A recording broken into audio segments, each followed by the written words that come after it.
Selamat pagi Ibu Bapak dan Saudara-saudari yang dikasihi Tuhan, hari baik bagi kita semua.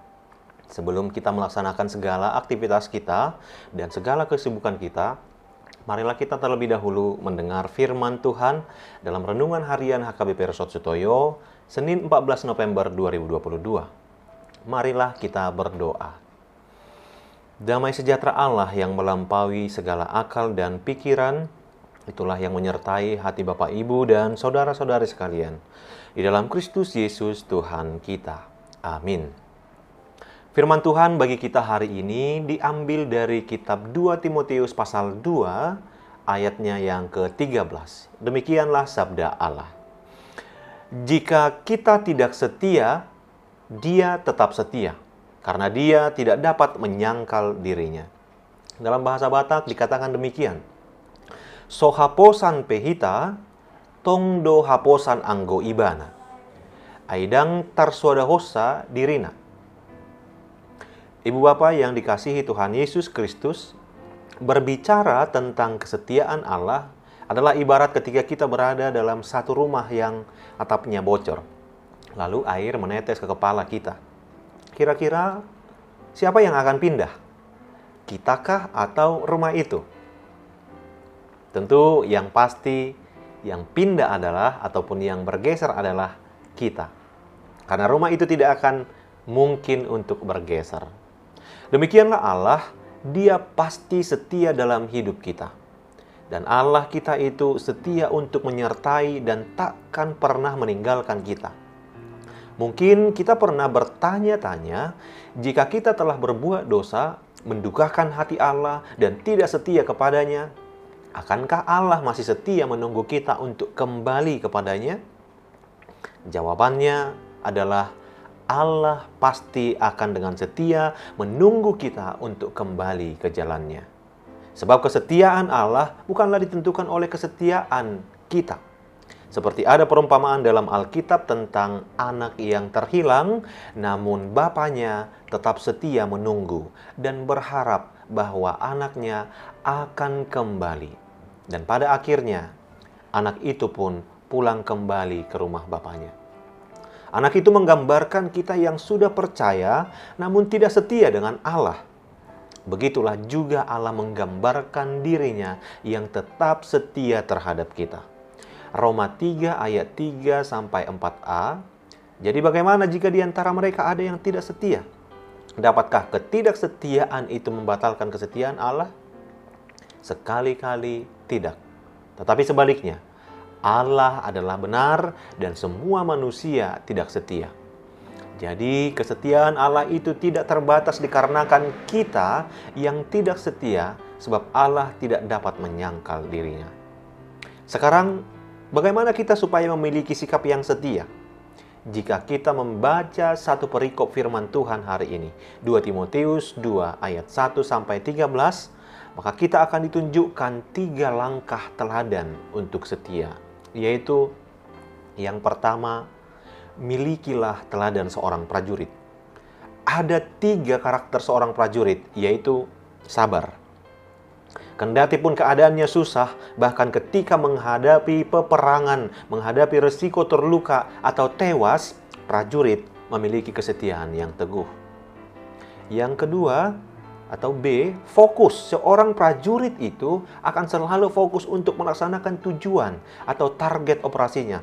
Takkan terpengaruh oleh apapun juga. Maka demikian juga, seorang Kristen tidak boleh terpengaruh fokusnya untuk mencari dahulu kerajaan Allah. Ini adalah salah satu perintah Tuhan yang paling sulit untuk kita terapkan secara konsisten. Yang ketiga, mengabdi. Seorang prajurit yang setia pasti mengabdi kepada komandannya. Dan kita juga dipanggil untuk mengabdi untuk menyenangkan hati Tuhan. Teladan yang kedua adalah milikilah disiplin seorang olahragawan. Dari olahragawan kita dapat mempelajari 2 karakter yang menonjol, yakni ketaatan dan kegigihannya. Yang pertama, taat.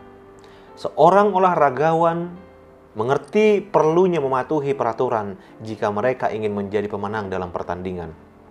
Apabila seorang olahragawan melanggar peraturan olahraga, ia akan langsung didiskualifikasikan. Demikian jugalah panggilan untuk kita supaya selalu taat untuk hidup benar dalam segala laku hidup kita. Yang kedua, gigih. Seorang atlet, apalagi ketika pertandingan sudah mulai mendekat, dia akan dengan gigih untuk berlatih. Demikian juga dalam bidang rohani, tanpa kegigihan untuk berjuang melakukan firman Tuhan, maka akan sulit bagi kita untuk memiliki kesalehan. Teladan yang ketiga adalah kerajinan seorang petani. Ada dua karakter yang dapat dicontoh dari seorang petani, yaitu kerja keras dan motivasinya. Yang pertama, kerja keras.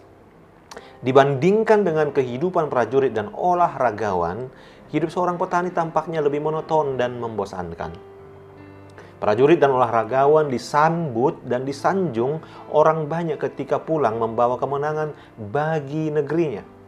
Olahragawan mengalami sensasi dan semangat dari sorak-sorai supporter ketika ia akan mencetak gol. Sedangkan petani harus bekerja keras dalam waktu yang panjang. Siklus hidupnya dimulai dengan membajak atau mencangkul tanah, lalu menabur, mengairi atau menyirami, memupuk, mengusir hama, dan akhirnya memanen. Dibutuhkan waktu yang panjang. Sebagai seorang Kristen juga dibutuhkan waktu yang panjang untuk berdoa, membaca firman Tuhan, menghadiri ibadah, atau hadir di saling mendukung dan saling mendoakan dengan saudara seiman. Karakter yang kedua dari petani adalah motivasinya. Segala jerih payah petani terbayar ketika ia melihat hasil kerja kerasnya. Selalu ada harapan untuk melihat tanamannya mulai berbuah dan kemudian memanennya. Motivasi itu yang selalu membakar motivasinya untuk tetap berkobar dan menyala terus-menerus. Saudara di dalam Kristus, setelah kita mendengar model barusan, harapannya adalah kita menjadi umat yang setia di hadapan Tuhan. Karena Tuhan itu sudah pasti setia bagi kita. Amin. Marilah kita berdoa. Ya Tuhan Allah, kami mengucap syukur untuk kebaikan-Mu. Engkau selalu mengasihi dan memelihara hidup kami. Saat ini kami memohon Roh-Mu yang kudus menuntun kami untuk dapat selalu menguasai diri kami dan selalu setia kepadamu. Amin. Selamat pagi dan selamat beraktivitas Ibu Bapak yang dikasihi Tuhan. Marilah kita dengan setia tetap melakukan protokol kesehatan. Tuhan Yesus memberkati.